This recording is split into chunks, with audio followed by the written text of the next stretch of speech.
गुढीपाडवा हा सण छत्रपती संभाजी महाराजांच्या मृत्यूनंतर साजरा केला गेला अशी चुकीची आणि घाणेरडी माहिती समाजामध्ये पसरवण्यात येत आहे।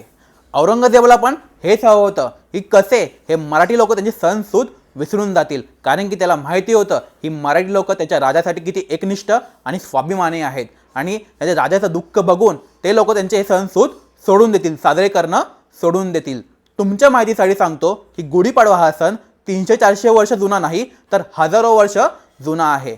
आपल्या महाराष्ट्रातील आणि भारतातील बहुतेक आणि भरपूर संतांनी या गुढीपाडवाच्या सणाचा त्यांच्या अभंगामध्ये आणि त्यांच्या काव्यामध्येही उल्लेख केला आहे। महाराष्ट्रातील संत एकनाथ महाराज आणि संत तुकाराम महाराज यांनी त्यांच्या अभंगामध्येही गुढीचा उल्लेख केला आहे। गुढीपाडवा हा सण हजारो वर्षापासून साजरा करण्यात येतो। त्याचं दुसरं उदाहरण म्हणजे सातवाहन राजा गौतमीपुत्र सातकर्णी यांनी जेव्हा शाकांवरती विजय मिळवला तेव्हा त्यांनी काही सिक्के बनवले होते। त्या सिक्क्यांवरती मोहर पण गुढीपाडव्याची होती। यातून आपलं असं समजून येतं की गुढीपाडवा हा सण हजारो वर्षापासून साजरा करण्यात येत आहे। जसं महाराष्ट्रात गुढीपाडवा साजरा केला जातो तसंच भारताच्या प्रत्येक राज्यामध्ये वेगवेगळे सण साजरे केले जातात आणि हे सण नवीन वर्षाचे आहेत, म्हणून आपण प्रत्येक सण हा साजरा केलाच पाहिजे। हो, मान्य आहे की छत्रपती संभाजी महाराजांचा मृत्यू गुढीपाडव्याच्या एक दिवशी आधी झाला, पण त्यांनी हे मृत्यू आणि हे बलिदान का स्वीकारलं आणि कोणासाठी स्वीकारलं हा तुम्हाला प्रश्न पडलाय का कधी?